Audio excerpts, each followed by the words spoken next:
I stood by the floor-to-ceiling window, gazing at the city's skyline, my phone displaying a message I had just received. Eve, the Sovereign Holdings project is signing tomorrow. Carl insists that you be there. Carl. My good brother, my good partner. In my past life, it was he who secretly swapped the contract appendix at the signing, using a gambling agreement to send me into the abyss. 3 months later, my company was swallowed up by him, my fiancée married him, and in the end, I leaped from the 28th floor office. Then I woke up. Woke up 5 years ago. Woke up the day before that signing. The date on my phone was crystal clear, September 17, 2021. There were still 21 hours left until the signing that destroyed everything I had. I put down the phone, walked to the bathroom, and looked at myself in the mirror 5 years younger. No dark circles under the eyes, no gray hair, and still a sparkle in the eye. Before jumping off the building in my past life, I once thought about a question: if I could do it all over again, what would I choose? Now I have my answer. I'm going to take back everything that was owed to me, one by one. My first call was to Frank, the finance director. Frank, how much working capital does the company have on hand? Frank was caught off guard by my sudden question. About 12 million. After the signing tomorrow, Sovereign Holdings' 30 million advance payment will come through, and our project can.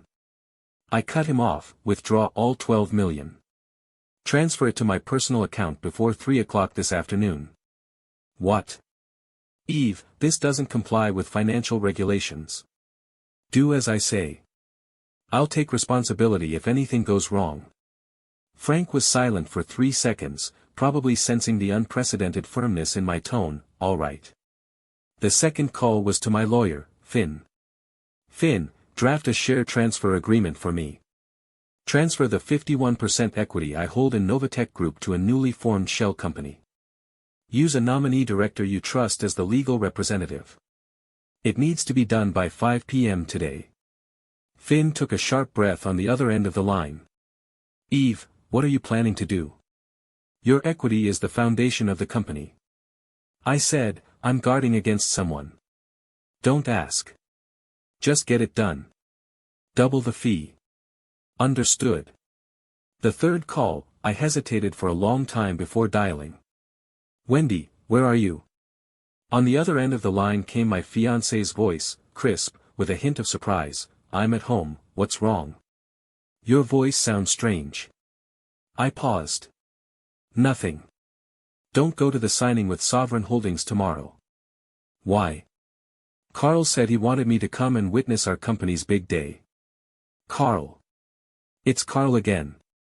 I said, listen to me, don't go. I'll come find you tonight. I have something important to tell you. Eve, what's wrong with you? Don't scare me. I hung up the phone. In my past life, it was after the signing tomorrow that Wendy suddenly turned cold toward me, and a month later, she married Carl. I had always thought she was the one who betrayed me. But thinking back now, there were many details that didn't add up. Her eyes were red on the day she married Carl. She never smiled once throughout the entire wedding. After the marriage, she came to see me at the hospital once. By then, I had lost everything due to the gambling agreement and had suffered a mental breakdown. She stood at the doorway of the ward, looking at me from a distance, her lips trembling. In the end, she said nothing and turned to leave. The nurse said she was crying all the way out. I never understood those images before, but now, living again, I suddenly feel a chill run down my spine. She didn't betray me. She was threatened. At 3 in the afternoon, 12 million arrived in my account. At 5 p.m., the equity transfer was completed. I now hold only 15% of Novatech Group's shares. On the surface, I am no longer the major shareholder.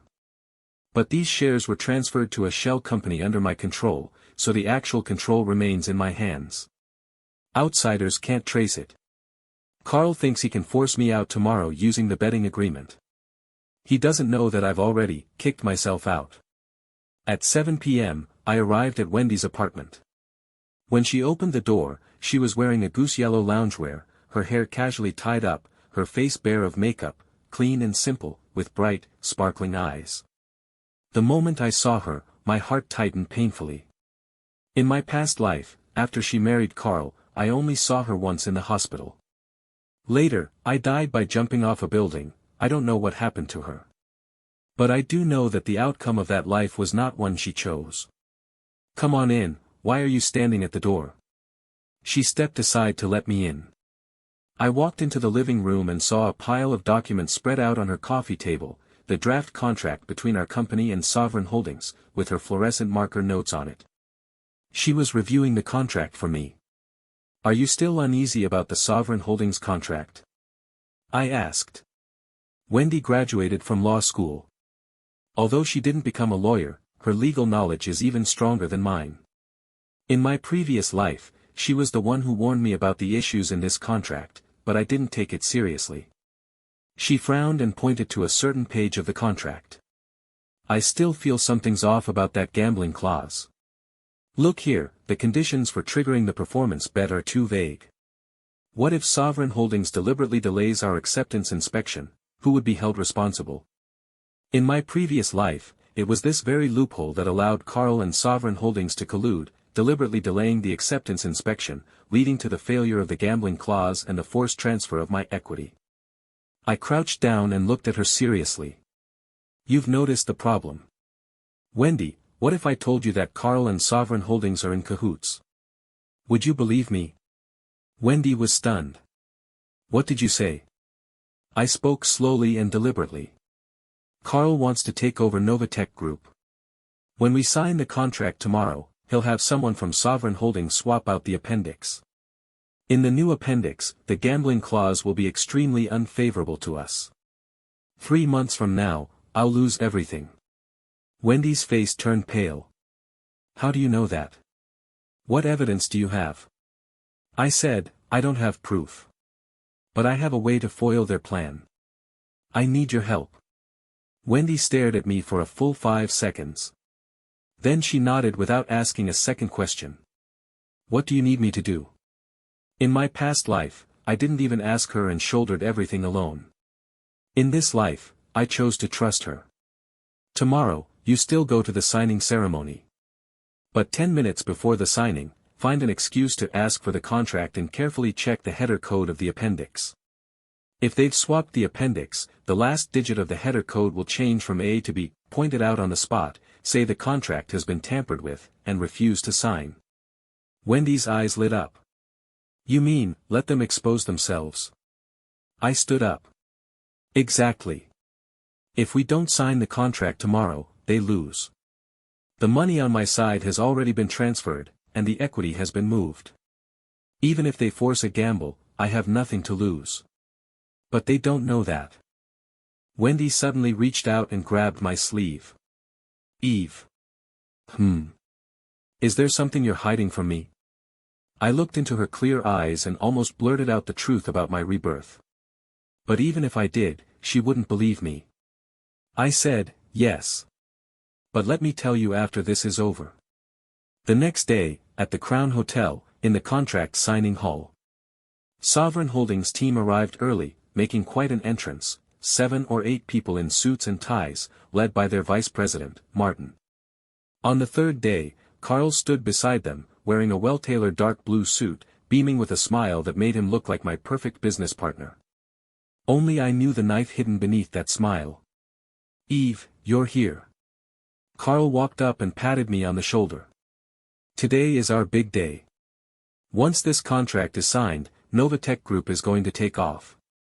I smiled. Yeah, take off. Take off, and then get kicked down by you. Wendy followed behind me, her expression calm, but I noticed her knuckles turning white as she gripped the file folder. She was nervous. I quietly gave her hand a squeeze. Have a seat. Martin gestured for us to sit down. The contract was already on the table, in duplicate, neatly bound. I opened the copy in front of me and flipped through it page by page. The header was coded LSC 2021-09A. Then I glanced at Carl. His eyes were dodging mine. As planned, Wendy walked over with a cup of coffee and pretended to accidentally spill a little on my hand. Oh, I'm so sorry, Eve. She quickly grabbed some tissues to wipe my hand, then casually picked up the contract in front of me. Let me get you a clean copy. She took the contract to the service counter and was back in less than a minute, holding another one. But I noticed that when she flipped to the appendix page, her movement paused slightly. She looked up and glanced at me. That look said, "It's been swapped." Wait a moment, Wendy suddenly spoke, her voice not loud, but the entire hall fell silent. Martin frowned. "Wendy, what's wrong?" Wendy flipped the contract to the appendix page and pointed at the header. The appendix code for this contract is LSC 2021-09B. I saw Eve copy earlier, and it was A. The appendices of the two contracts are different. According to business practice, all texts of a formally signed contract must be exactly identical. I suspect someone has tampered with the appendix. The hall fell silent for a full 3 seconds. Carl's smile froze. Martin's expression changed. Carl stood up, his voice a bit urgent. Impossible, the contracts were all printed uniformly. Then why are the codes different? Wendy placed the two contracts side by side on the table, where everyone could see them clearly. One was A, the other was B. Martin looked at Carl, his eyes filled with questioning. Sweat began to form on Carl's forehead. I slowly stood up, looked at Carl, and smiled. "Carl, how about you explain this?" Carl opened his mouth but nothing came out. "Eve, this might be a misunderstanding," Martin tried to smooth things over. "A misunderstanding?" I picked up the B version contract and flipped to the page with the gambling clause. "Mr. Martin, the gambling clause in this appendix is completely different from the A version. According to this clause, your sovereign holdings can find any excuse to delay our acceptance, trigger the gambling clause, and take my equity. You two planned this in advance, didn't you?" Martin's face darkened completely. Carl suddenly slammed the table. "Eve, don't slander people." I looked at him. Slander? Then tell me, why are the two contracts different? Carl was speechless. I closed the contract and pushed it to the center of the table. "We're not signing today. The cooperation between Novatech Group and the Shin family ends here." Martin stood up, his face ashen. "Eve, think carefully. If you breach the contract, you'll have to pay." I interrupted him. "Compensate for what? The contract hasn't been signed, so there's no breach." "Martin, I advise you to think this through. If this gets out, what's left of Sovereign Holdings' reputation?" Martin looked at me, then at Carl, and finally let out a cold snort before leaving with his people. Only me, Wendy, and Carl remained in the hall. Carl slumped into a chair, his face ashen. "How did you know?" he murmured. I said, "Your acting was terrible. Starting tomorrow, you are no longer the COO of Novatech Group. I'll have the lawyer send you the official notice." Carl jerked his head up. "You have no right to unilaterally remove me from my position. I have shares." I said, "You have 10%. And I have 51%, at least in name. But it's fine, you can sue me. However, I've recorded everything you did at the signing today." I took out my phone from my pocket and pressed play. In the recording, Carl's voice was crystal clear. Impossible, the contracts were all printed uniformly. He didn't ask why the contract was different. How did he know the contract was different? Unless he knew beforehand. Carl's face completely fell. "Eve, you can't do this, we've been brothers since college." I looked down at him. "Brothers? Do brothers stab each other in the back?" He opened his mouth but nothing came out. I turned around and pulled Wendy out with me. Behind us came the sound of Carl slamming the table. As the car drove out of the hotel parking lot, Wendy sat in the passenger seat, silent for a long time. "When did you find out?" she finally spoke. "A few days ago," I said. "Then why didn't you call the police earlier?" "There was no evidence. What happened today only proves he tried to swap the contract, but he could claim it was an accident, which wouldn't amount to criminal liability. What I want isn't to make him pay compensation, it's to ruin his reputation." Wendy turned her head to look at me. Eve, you seem different. I didn't say anything. I had changed. I had experienced death and lived again. A person who jumps from the 28th floor and gets back up can't possibly stay the same. For better or worse? I asked. Wendy thought for a moment, then suddenly smiled. She said, you used to trust people too easily. Someone like Carl, I saw through him long ago. Now you've finally learned to be cautious, but you haven't become like him. You're still you. She placed her hand over mine on the steering wheel. So, it's still good. The car stopped in front of Wendy's apartment building. She didn't get out right away but turned sideways to look at me. Eve, you still owe me an explanation. Yesterday you said you'd tell me once this was over. I took a deep breath. Wendy, do you believe in past lives? She blinked. You're saying this because you had a dream. I said, it's not a dream. It really happened. In my past life, I signed this contract today, and 3 months later, I lost all my shares. You married Carl. Wendy's smile froze. Me? Marry him? Her voice changed. Impossible. I would rather die than marry him. You did. On the wedding day, your eyes were red, and you never smiled throughout the ceremony. You came to see me in the hospital once, didn't say a word, turned around and left, and cried for a long time. Wendy's lips began to tremble. You're talking nonsense. I said, in my past life, I jumped off a building. From the 28th floor. I died. The car was so quiet that we could hear each other's breathing. Wendy's eyes reddened, and tears welled up without warning. Her voice choked with tears. Why are you telling me this? If what you're saying is true, why did you come back? Aren't you afraid of dying again? I reached out and wiped the tears from her face. Because I want to change. The thing I regretted most in my past life wasn't signing that contract, it was not asking you. I thought you had betrayed me, so I bore it all alone and went to my death alone. Now I know you were forced to. How could I ever let you suffer that kind of torment again? Wendy cried even harder, throwing herself into my arms and burying her face in my shoulder, trembling as she sobbed. Eve, you bastard. Yeah, I'm a bastard. Why didn't you ask me in your past life? I'm stupid. Will you still be stupid for the rest of your life? Not stupid anymore.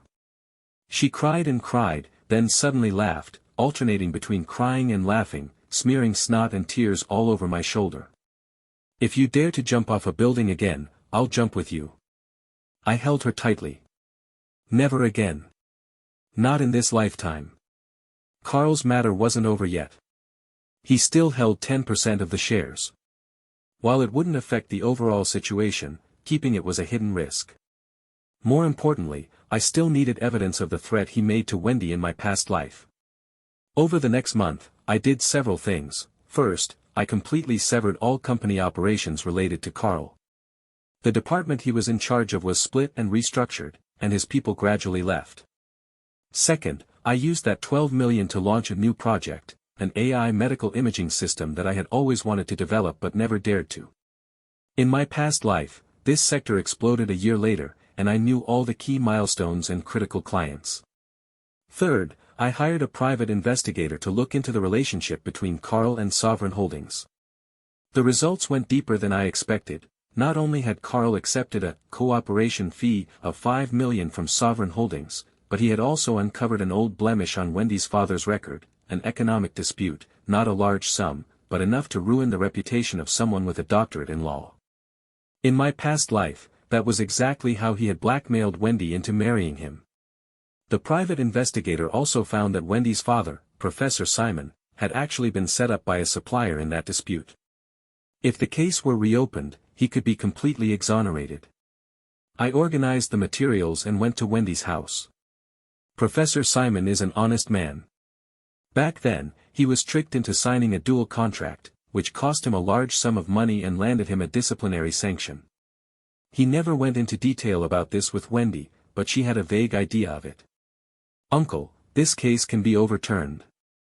I placed the documents in front of him. Professor Simon put on his reading glasses and looked at them for a long time, his hands beginning to tremble.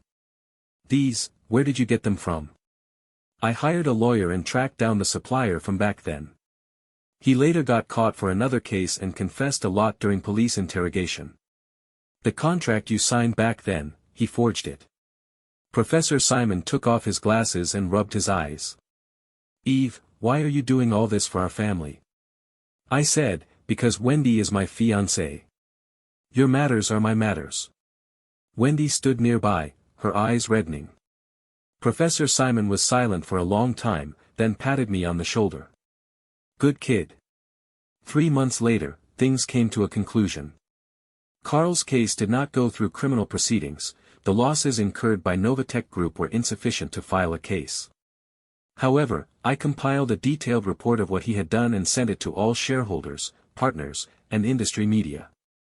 In the tech startup circle, reputation matters more than money. Carl was completely socially destroyed. No one was willing to work with him.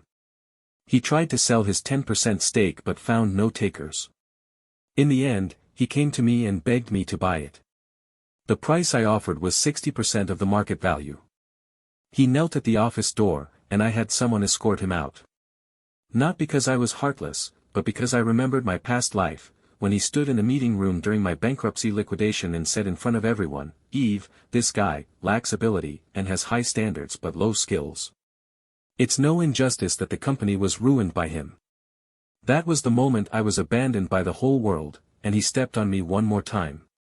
Buying his shares at a 60% discount was the greatest mercy I could offer. Professor Simon's case was also overturned. The supplier from back then signed a plea agreement, the court revoked the disciplinary action against Professor Simon, and the compensation was refunded. Professor Simon cried on the phone, saying, "Thank you," over a dozen times. Wendy came to my place that night, bringing a bottle of red wine. We sat on the balcony, the autumn wind chilly, and she leaned on my shoulder. "Eve, thank you." "For what?" "Thank you for doing all of this. Thank you for believing in me. Thank you for not giving up." I looked down at her, her eyelashes trembling faintly in the moonlight. "Thank you too," I said. "Thank me for what?" "Thank you for coming to see me in my past life. Even though you didn't say anything, I knew you were trying to tell me that you didn't betray me, you just couldn't help it." Wendy's eyes turned red. "When you jumped off the building in your past life, did you ever think of me?" I said, "I did. I thought about it for a long time. But I figured you had already married Carl and must have been doing well. I didn't want to disturb you." "Bastard," she cursed again, her voice muffled. "How could I possibly be doing well?" I held her tighter. A year later. The AI medical imaging system officially launched, securing orders from 3 top-tier hospitals. The company's valuation had quintupled, and I finally had the confidence to sit before investors, neither servile nor arrogant.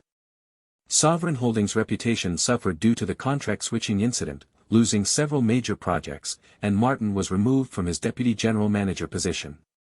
I heard he later sought out Carl, and they had a heated argument in the office that nearly turned physical. Carl moved to the south, becoming a department manager at a small company. Occasionally, he posts motivational quotes on his social media, with photos of potted plants and coffee cups on his desk. It all looks peaceful and serene, but someone I know told me that he often drinks alone late into the night, ranting and cursing in a drunken stupor. I have no feelings left for him anymore. Whether it's hatred or sympathy, neither is worth spending any more emotion on. This March, I officially proposed to Wendy. It wasn't some grand scene, just at that small restaurant where we had our first date. I got down on one knee and took out the ring. Wendy froze for 3 seconds, then burst into tears. While crying, she reached out and hit me twice, saying, "Why didn't you tell me earlier? I thought you were just treating me to dinner today." I didn't even put on proper makeup.